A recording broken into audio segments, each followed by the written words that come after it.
Guys, look at that lakes. This is the beauty of Hyderabad.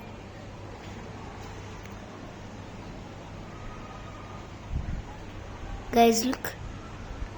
They barely water this much part of the land without leaving a single part. How do they even do farming? They work very, very hard to do it. I'm kind of feeling pity while seeing the scenery. If you feel pity, comment pity. Bye.